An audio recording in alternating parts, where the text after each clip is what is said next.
인생을 산 사람들의 공통적인 고백이 하나 있습니다. 그것은 우리 인생이 결코 쉽지 않다는 것입니다. 예수를 믿어서 구원을 받고 천국을 향해 믿음으로 걸어가는 성도의 삶은 더욱더 그리한 것 같습니다. 우리가 그저 예배만 드리고 돌아가서 아무렇게나 하루하루 살아간다면 모르겠지만 제대로 된 믿음 생활을 하려면 이 길이 결코 쉽지 않음을 깨닫게 되는 것입니다. 그래서 존 버녀는 이것을 깨닫고 철로 역정이라는 책을 썼습니다. 이 책에서 존 버녀는 그리스도인이 구원받고 난 후 천국에 갈 때까지 이 땅에서 당하는 수많은 어려움과 난관들을 쉽게 또 이야기하고 있습니다. 경기도 가평에 가면은 지구촌 교회에서 운영하는 필그림 하우스라고 있습니다. 그곳에 철로 역정길을 잘 해놨어요. 언제 한번 또 기회가 되면은 제가 우리 중직자들하고 한번 또 다녀오고 또 이제 성도님들이랑 또 한번 이렇게 다녀오려고 계획을 잡고 있습니다. 존 버녀는 이 책에서 구원받은 이후에 천국에 가기까지 나의 삶이 공짜로 얻어지는 것이 아니다라고 말하고 있습니다. 수많은 계곡을 건너야 하고 가파른 산을 넘어야 비로소 목적지에 도달할 수 있다고 합니다. 유혹과 핍박, 고난과 이 절망의 과정을 거친 후에 비로소 천국에 이르게 되는 것입니다. 이렇게 쉽지 않은 인생의 이 신앙의 삶을 사는 동안 우리는 어떻게 하면 생명력을 잃지 않고 시냇가에 심은 나무처럼 주변에 소망을 주는 삶을 살 수 있을까요? 오늘 성경은 우리에게 이렇게 권면하고 있습니다. 16절을 다시 한번 읽겠습니다. 그의 영광의 풍성함을 따라 그의 성령으로 말미암아 너희 속사람을 능력으로 강건하게 하시오며. 아멘. 먼저 속사람이 강건해야 한다라고 오늘 말씀하고 있습니다. 성경은 우리가 이 세상을 살아가는 동안에 이 고단한 인생을 생명력 있게 살기 위해서는 속사람이 강건해야 한다라고 말씀하고 있습니다. 성경은 사람의 두 가지 면에 대하여 이야기합니다. 한 면은 겉사람이며 또 다른 한 면은 속사람입니다. 문제는 속사람을 위해 애쓰고 수고하기보다는 눈에 보이는 겉사람을 위해 삶의 모든 것을 투자한다는 것입니다.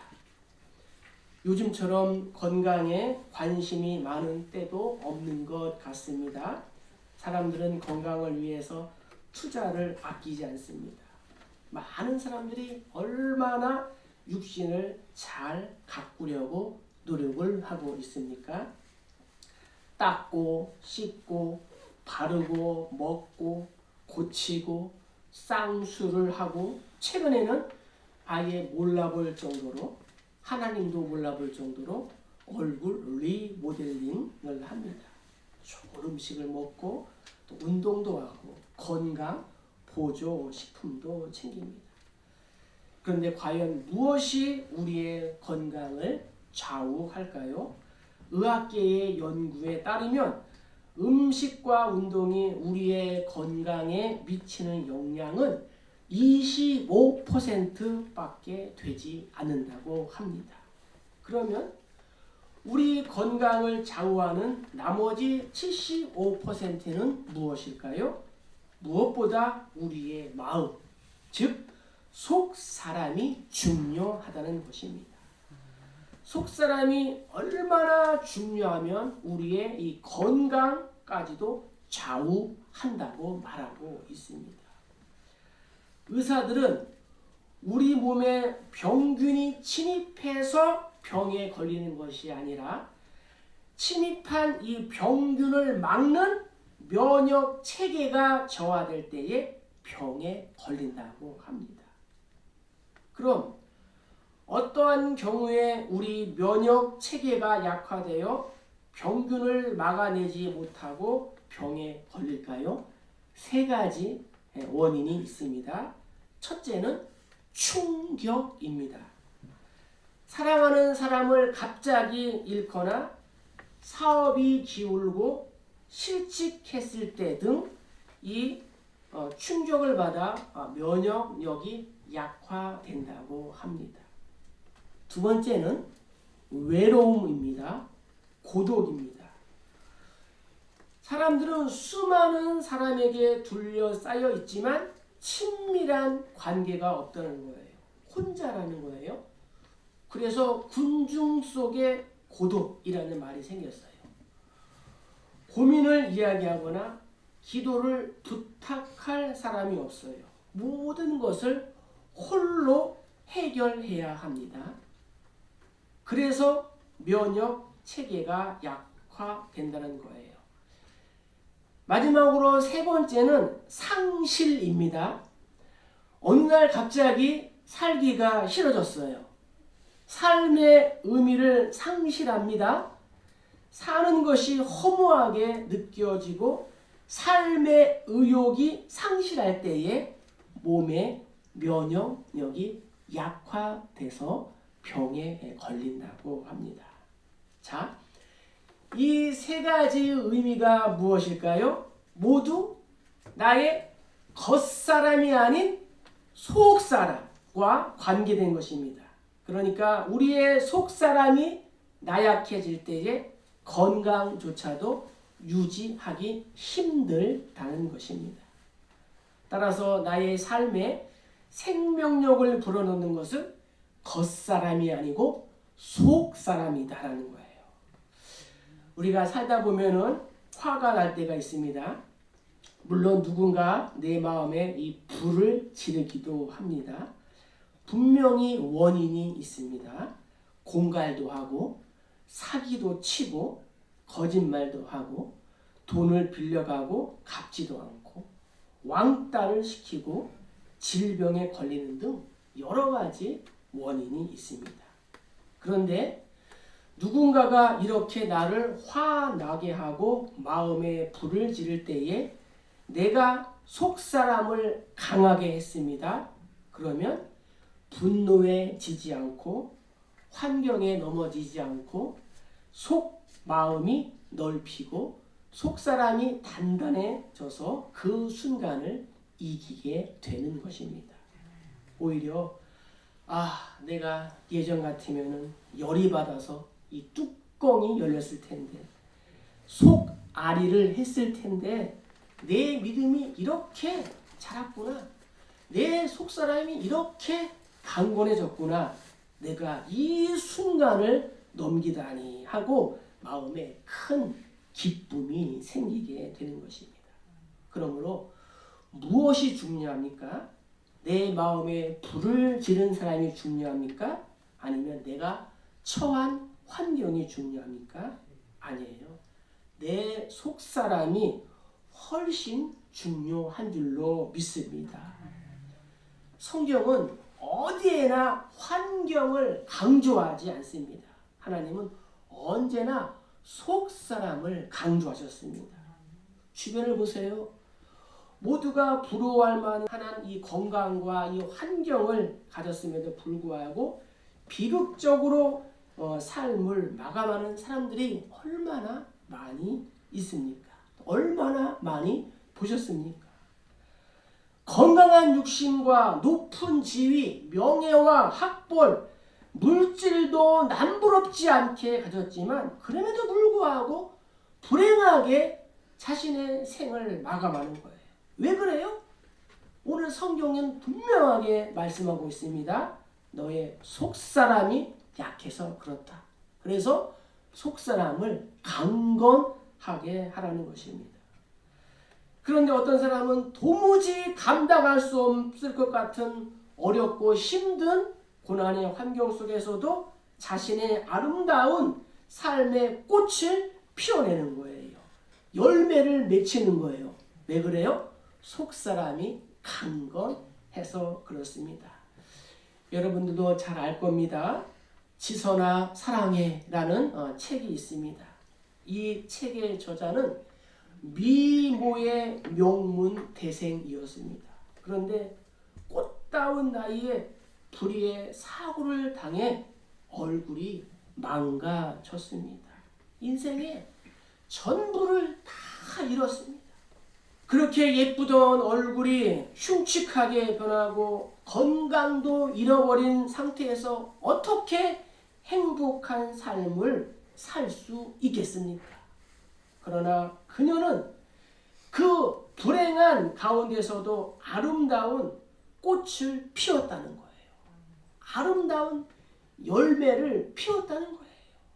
그래서 한국 사람들에게 선한 영향력을 끼치는 10사람, 그것도 상위권에 선정이 되었다는 것입니다. 중국의 한 수영 선수가 있습니다. 첸훈옌. 1996년 중국에서 태어났는데 한 농민의 가정에서 태어났어요. 4살 때 소녀는 큰 화물차에 치인 후에 차 밑에 몸이 깔렸어요. 몇 살 때? 4살 때. 골반 아래를 절단했습니다. 그리고 농구공으로 자신의 이 하반신을 대체했어요. 그런데 이 친구가 수영 선수로 이름을 날렸어요. 2009년 중국 제9회 장애인 운동회에서 금메달 3개, 2009년 전국 장애인 수영대회에서 금메달 1개, 은메달 2개, 2016년 브라질 장애인들이 모여하는 올림픽, 패럴림픽 여자 평영 100m에서 9위하고 2019년 장애인 운동회에서 여자 수영 400m 동메달을 취득했어요. 농구공 소녀가 물속의 날치로 점점 탈바꿈하게 되었어요. 그녀의 소망은 이겁니다.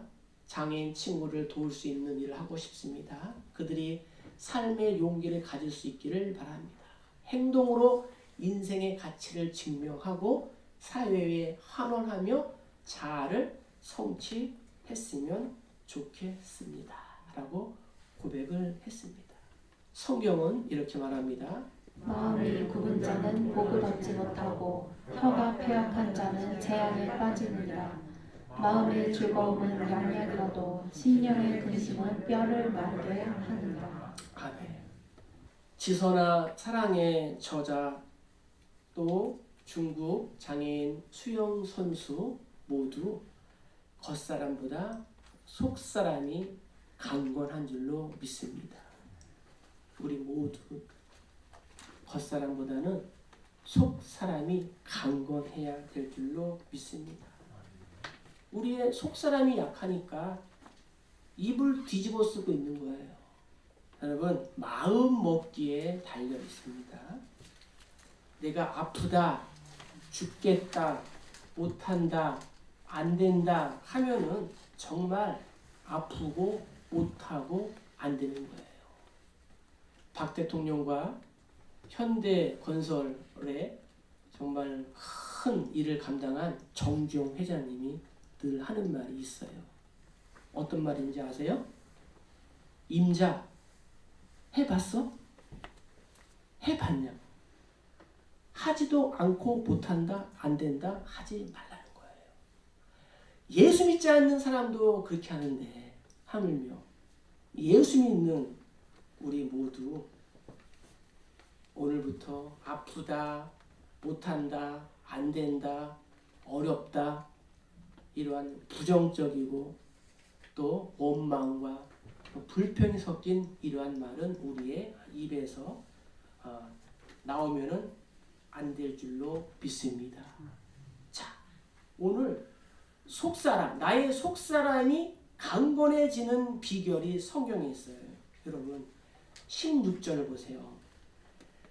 그의 영광의 풍성함을 따라 그의 성령으로 말미암아 너희 속사람을 능력으로 강건하게 하시오며.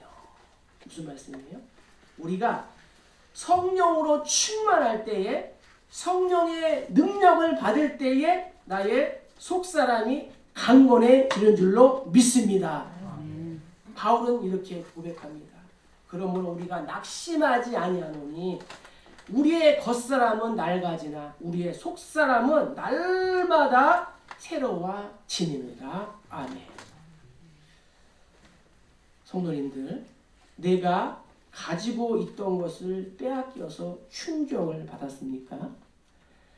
홀로 있는 것 같아서 외롭습니까? 상실감이 몰려옵니까? 지난주 오후 예배 때 말씀드렸어요.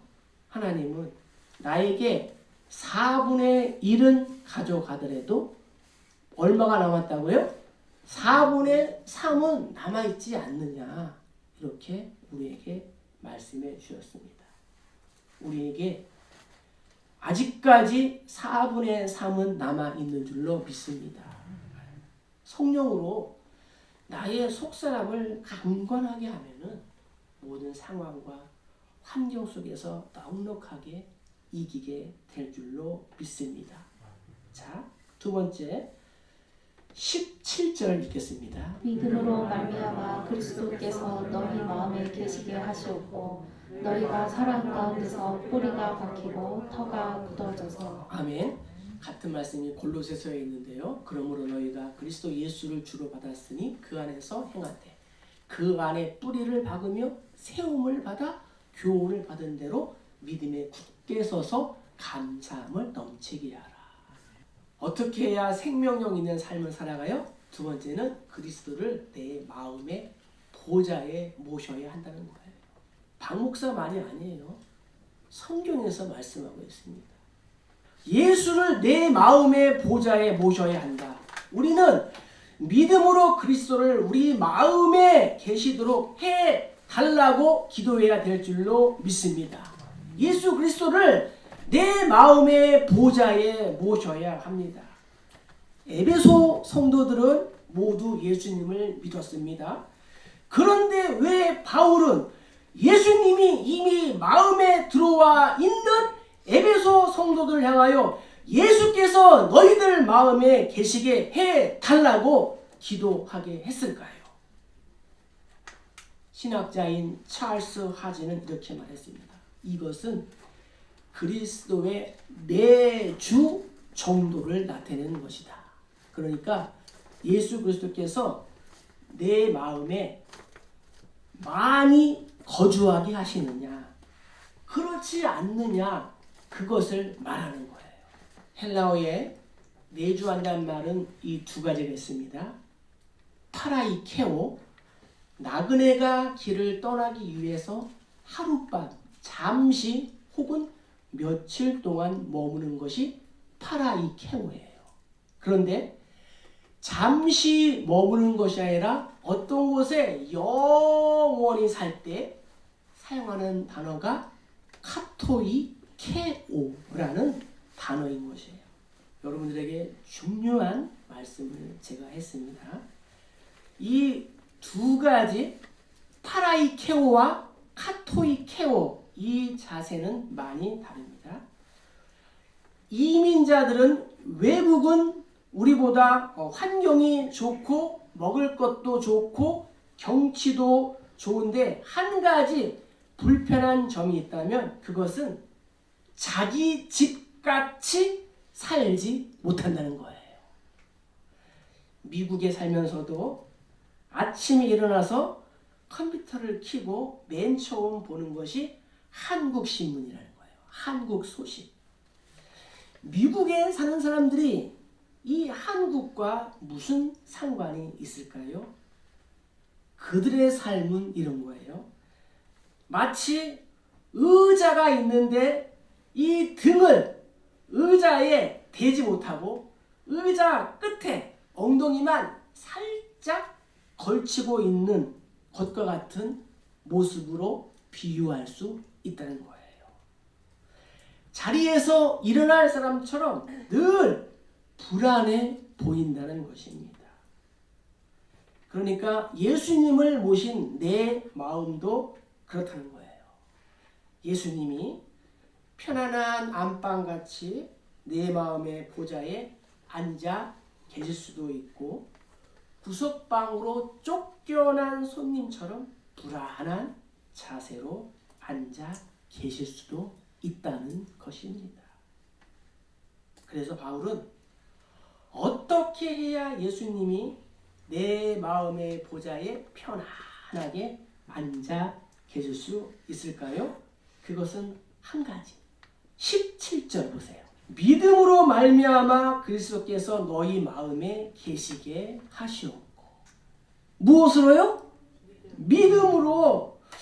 이 세상을 사는 두 가지 방법이 있습니다.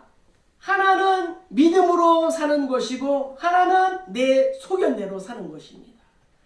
이 두 가지 방법 외에 다른 것은 없습니다. 야곱은 어떻게 살았습니까? 평생 자신의 잔꾀로 살았습니다. 겉으로는 하나님을 믿었습니다.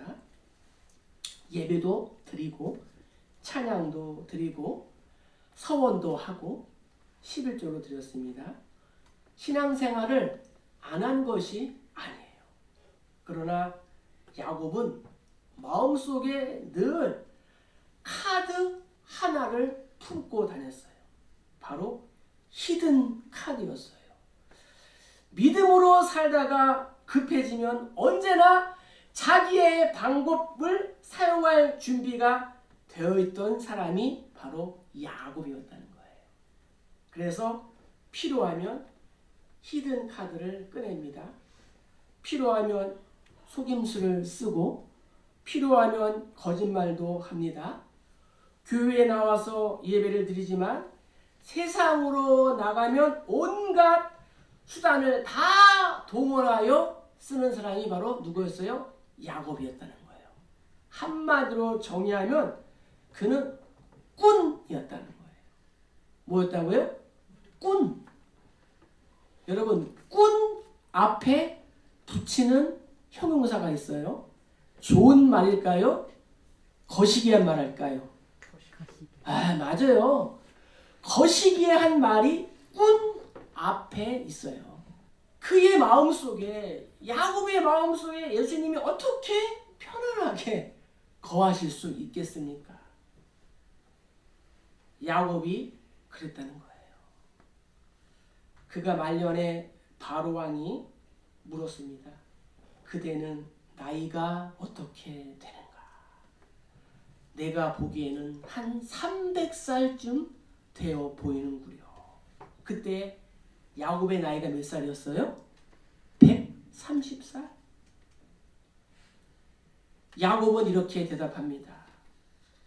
내 나이가 우리 조상의 나이에 비하면 얼마 되지 않으나 참으로 험악한 세월을 보낸나이다. 130살 살았는데 겉으로 보기에는 몇 살? 300살 산 것처럼 보였다는 거예요.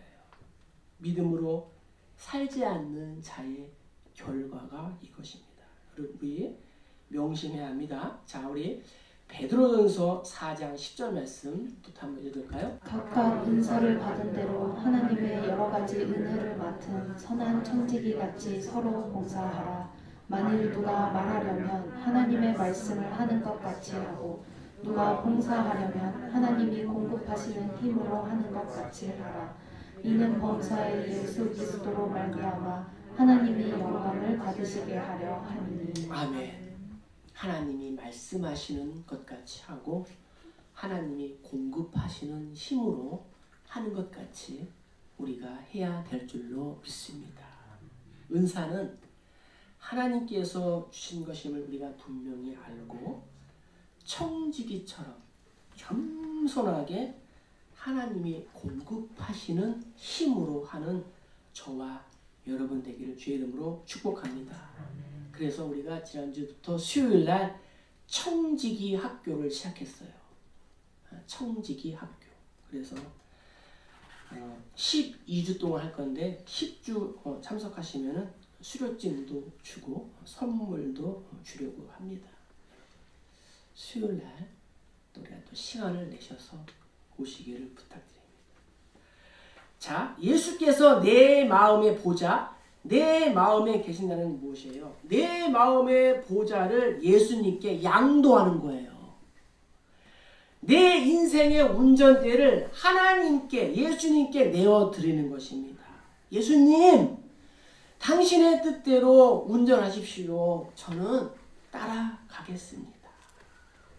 내 인생, 내 몸의 구조를 아시고 내 장점과 내 단점을 아시는 예수님께 내 인생의 키를 넘겨드릴 때에 우리의 인생은 비로소 시냇가에 심은 나무처럼 항상 생명력을 갖게 되는 줄로 믿습니다. 이 고단한 세상, 어떻게 하면 이 생명력 있는 삶을 살 수 있을까요? 나의 속사람을 강건하게 하고 예수 그리스도를 내 마음의 보좌에 모셔야 할 줄로 믿습니다. 자, 그리고 이제 19절. 자, 읽겠습니다. 그 너비와 길이와 높이와 깊이가 어떠함을 깨달아 하나님의 모든 충만하신 것으로 너희에게 충만하게 하시기를 구하노라. 세 번째는 하나님의 사랑으로 충만해야 된다라고 말씀하고 있습니다. 사람들은 보통 성령 충만하면은 시끄러운 사람이 될 것이라고 생각하는데 전혀 그렇지가 않습니다. 예를 들어서 물병에 물을 한 5분의 1 정도만 채워서 흔들어 보세요. 물병에서 시끄러운 소리가 납니다. 그 물병을 또 자동차에 실어서 자갈길을 달리면은 이 물이 출렁거리면서 또 시끄러운 소리가 납니다. 그래서 우리 속담에도 빈 수레가 요란하다라는 그러한 말도 있지 않습니까? 그런데 물병에 물을 가득 채워보세요. 아무리 물병을 흔들고 이 바람이 불어서 그 물병을 넘어뜨려도 아무런 소리가 나지 않습니다. 마찬가지로 하나님의 성령으로 충만한 사람의 특징은 뭐냐? 조용하다는 거예요. 여기저기 말하지 않는 거예요. 여러분, 우리 여기저기 말하고 다니면 안 됩니다. 목사가 다 알아요. 그리고 무엇보다도 하나님이 다 듣고 보고 계신 거예요. 좋은 일이 생기면 지화자 외치고 나쁜 일이 생기면 안방 구들장에 다 내려앉도록 탄식을 한다면 어찌 그 사람을 향하여 우리가 참된 그리스도인이라고 말할 수가 있겠습니까? 바라기는 영적인 멘탈, 영적인 건강이 중요한 줄로 믿습니다. 속사람이 강건해지는 거예요. 졸졸졸졸 흐르는 작은 시냇물은 소리를 내요. 그러나 깊고 넓은 강물은 소리를 내지 않습니다. 강물에는 장애물이 없을까요? 아니에요. 강물 속에는 커다란 바위도 있고 또 수많은 잡초도 있고 또 여러분들이 버린 병들도 있어요. 오물도 많이 있어요. 각종 장애물들이 있어요. 그러나 수심이 깊은 강물은 그 모든 것을 소리 없이 다 지나가는 법이라는 거예요. 다 감싼다는 거예요. 하나님의 사랑으로 충만하면 이러한 놀라운 삶이 우리 앞에 펼쳐지게 될 줄로 믿습니다. 작은 어려움, 조그만한 고통쯤은 우리가 대수롭지 않게 지나갈 수 있게 되는 것입니다. 그래서 제가 늘 여러분들에게 권면하는 말씀 있지 않습니까? 주눅들지 말고 위축되지 말고 실망하지 말고 좌절하지 말고 낙심하지 말고 자원하는 마음으로 또 감동이 오는 대로 그렇게 우리가 살고 사역하면 되는 거예요. 서로 부족한 것을 채우고 우리 인생의 주인이신 하나님의 마음, 추수 때에 얼음 냉수처럼 시원하게 하는 저와 여러분 되기를 주의 이름으로 축복합니다. 여러분, 우리의 어린 시절을 생각해 보세요. 그때는 얼마나 우리나라가 못 살았어요. 고난과 이 기근과 질병의 상황 속에서도 내색을 하지 않는 우리의 부모님들. 그런 부모님을 자녀로 두는 사람은 얼마나 행복하겠어요. 제가 목회를 하면서 한숨 쉬는 일들만 생긴다면 어떻게 되겠습니까? 자녀들 앞에서, 성도님들 앞에서 한숨을 쉬지 않겠다 하는 것을 철칙으로 삼으시길 주의 이름으로 축복합니다. 크고 작은 인생의 고난을 조용히 묵묵히 사귀고 성령님의 이 능력으로 소리 없이 지나갈 때에 주변의 모든 사람들이 하나님의 은혜를 체험하게 될 줄로 믿습니다. 이 말씀 다시 한번 읽어보겠습니다. 믿음으로 말미암아 그리스도께서 너희 마음에 계시게 하셨고 너희 사랑 가운데서 뿌리를 박히고 떡가 부어져서 능히 모든 성도와 함께 지식에 넘치는 그리스도의 사랑을 알고 그 너비와 길이와 높이와 깊이가 어떠함을 깨달아 하나님의 모든 충만하신 것으로 너희에게 충만하게 하시기를 구하노라. 아멘. 뿌리가 박히고 터가 굳어져서, 여기에는 두 가지 뜻이 있는데 하나는 농사를 짓는 비유가 있어요. 또 하나는 건축하는 비유가 있는 거예요. 나무를 심고 나서 논에 벼를 심고 나서 며칠 후에 그 나무를 벼를 뽑으면은 어떻게 해요? 아주 손쉽게 뽑혀요. 그런데 나무가 5년에서 10년이 자란 큰 나무를 우리가 뽑으려면은 꼼짝도 하지 않는 거예요. 왜 그래요? 뿌리가 깊숙이 박혔기 때문이라는 거예요. 집을 지을 때에 급하게 짓느라고 외형에만 신경을 써서 부실하게 짓는다면 나중에는 작은 충격에도 흔들리게 되는 것입니다. 그러나 단단하게 터를 다진 후에 집을 지으면 그 집은 든든하게 세워지게 되는 것입니다. 그래서 바울은 이 비유를 들어서 우리에게 말하는 거예요. 너희가 하나님의 사랑으로 뿌리가 박히고 터가 굳어져야 한다라는 거예요. 사람은 법으로도 바꿀 수 없고 어떠한 형벌로도 사람을 바꿀 수가 없습니다. 사람은 쉽게 변하고 바뀌지 않습니다. 그런데 사랑은 사람을 변화시키게 될 줄로 믿습니다. 그래요. 우리 지천명이라는 단어가 있죠. 지천명이 뭐예요? 50. 나이가 50이 되면 자기 얼굴에 책임을 져야 한다. 왜냐? 50년 동안 살아온 모습이 내 얼굴 통하여 나온다는 거예요.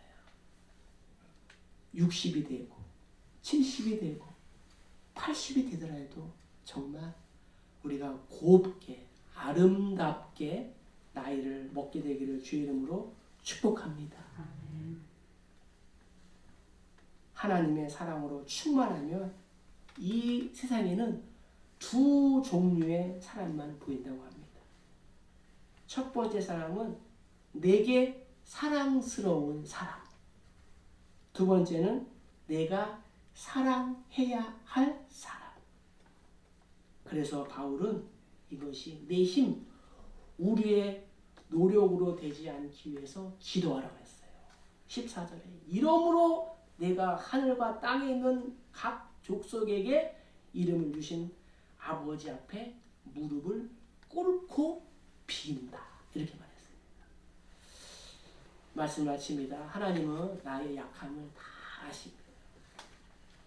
내 속사람이 과거의 상처로 구겨진 것도 아시고 내가 낙심하고 또 고민하여 연약한 것도 아십니다.